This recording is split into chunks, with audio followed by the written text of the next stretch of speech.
Hello and blessings, beautiful card slingers. So today I would like to walk you through the decks that I am currently using during the season of Samhain. I recently updated my beautiful altar, and what happened was when I created my beautiful altar, I stopped halfway in the middle of it, went away for my birthday, came back and continued to create it. And naturally what happened is that there is a light side and a dark side. And so I thought, how interesting. I wonder if this is going to in fact impact my choices when it comes to pulling out the decks that I feel like using or am oftentimes attracted to. So I'm sure you understand what I mean when I say that at times when the seasons change or when the wheel of 8 spins, depending on whether or not you are pagan and you follow the wheel of 8 and the themes that you will find therein, or you just follow the seasons, what you're going to find is there is an intensity and a levity to that process. There are times where you'll be attracted to really light, bubbly, colorful, and so on types of decks. And then, like it is the case with Samhain, we are now beginning the descent into the dark half of the year, so the autumn and winter periods. And I chose decks that really reflected that in one way or another. But I also went for a few unusual ones. So I thought that I would take this opportunity to show you what I'm working with at the moment. And I would love to hear what it is that you are working with at the moment. So let's get stuck into the video.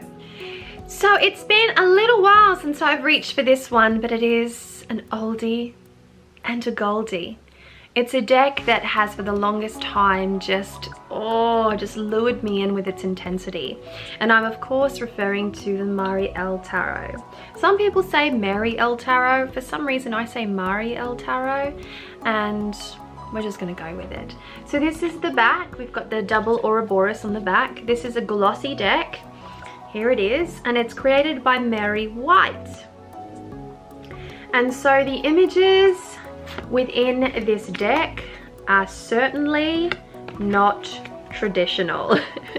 In fact, it is quite perplexing. I have actually seen this deck trimmed and it looks oracular. So you can in fact trim it up. And of course, as you can see, the writing is on the base of the card there. So people just lop that right off and just stick with the images. And I've got to tell you that it does look a bit amazing. Now, I love this deck so much that I have a second copy that is autographed by the artist. And it's special to me. And I never use that one, but I do use this bad boy here. And believe it or not, I'm actually contemplating getting a third version of it just so that I can lop off the borders. Oh gosh, the artwork is incredible. Would you believe that it took 10 years for this deck to come to creation? And these are a reproduction of oil paintings. So there is a legend, there's a story, there's a narrative behind this deck. And I'm kicking myself that I did not jump on the opportunity to buy the sketched version of this, like kicking myself every day. When you see those opportunities come up and it's your favorite deck and you see that there's a sketched version available, don't procrastinate.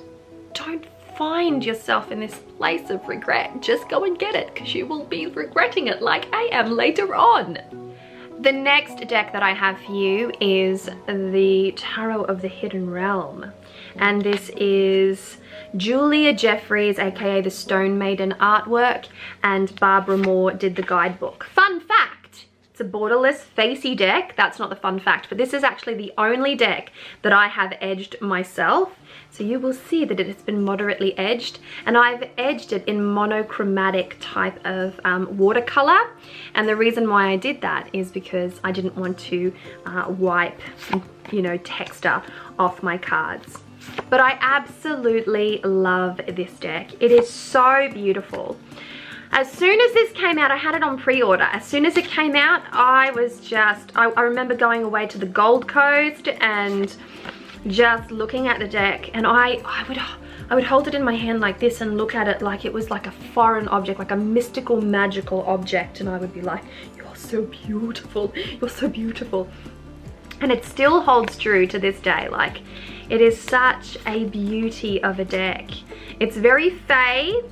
It's another type of fae depiction. So if you're interested in working with fairy, it's got that beautiful Celtic aspect. Julia Jefferies is Scottish, and so you see lots of like Celtic patterns and little inclusions within the deck itself, and oh, it's just lovely.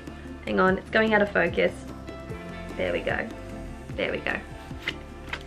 Oh, that's one of my favorites. That's one of my favorites. She does red hair like nobody else, folks. It's absolutely beautiful. Now, this beautiful deck, Tarot of the Hidden Realm, is one that just calls to me time and time again. It's not one that would necessarily call me at the time of Samhain, but I'm just feeling very nature fae at the moment. And this could be because I'm going on these epic walks through my beautiful 28-acre property here and cutting tracks so that we can create ourselves a beautiful circuit to walk. And you have to really weave a path through the woods, and everything is mossy and there's lots of trees and it's just very wild woods there. And every time I'm walking through the forest, you see, you know, birds everywhere and kangaroos hopping around, and there's just so much wildlife right here on this property. And lately I've been looking at the way that my children look out at this nature that we belong to, and they see the magic, they see the wonder, and the talk of fairy has been cropping up time and time again. And I thought, I just feel like working with this one, working with some of that energy, because it's so beautiful. I mean, look at that. So beautiful. And I remember when this came out, it was a rare thing that the deck be borderless at a time where everything was bordered. Nowadays, a borderless deck, you know, they're coming out just as much as bordered decks are. But it was one of those decks that when it came out, it caused quite the stir, quite the reaction. Some people loved it, some people didn't like how facey it was, how non-traditional it was. For all the reasons that people did not like the Tarot of the Hidden Realm, they are the reasons why I loved the Tarot of the Hidden Realm. I think it is a very special deck, and the fact that it's produced by Llewellyn is just incredible to me. If the artist ever wanted to reproduce this in higher quality cardstock, because that's the only complaint that I have about the deck, is the crappy cardstock, then I'd totally be okay with that. Could it be a petition time? Could it be time for a petition? Now, the next deck that I have for you today is not a surprise. It's very well fitted to the time of Samhain, and it is the Bohemian Gothic Tarot by Barber Studios. And so here is the backing of the Bohemian Gothic. It seems that I have a strand of hair in there. And sorry about that, folks. That's the backing, and here is the deck. And so the deck follows suit. It's supposed to be that kind of Gothic element, and Barber Studios gets quite a bit of criticism and has for some time about the deck. I mean, they're an expensive deck to begin with, and the cardstock is not amazing, but the artwork is super unique. They are standalone in what they do reproduce, and I have quite a few Barber Studio decks, and I'm never disappointed with their outcome in a reading scenario, that is. So this one, as I've said, is the Bohemian Gothic Tarot, and I've never really dedicated too much time to this deck, which is part of the reason why I've chosen to utilize it during this Samhain. There are times where I, like every other creator out there, will gravitate towards a deck simply because of the way that it looks, hoping of course that we will connect to the deck. However, such is not the case. In fact, I have purchased this deck and very seldom do I use it, and over the years I haven't reached for it much at all. But this Samhain, it went, what about me? It isn't fair. What about me? I could have gone into song then, you know which one. And so I've decided to whip it out and see how I go with it, yeah? Yes. So that is the Bohemian Gothic Tarot by Barber Studios, a deck that I am quietly excited to be getting to know. Little tangent, When I culled all of my decks before I moved down to Tasmania some time ago, almost a year ago now, I chose to stick with this tarot, specifically because I wanted to use it. I wanted to build up a rapport.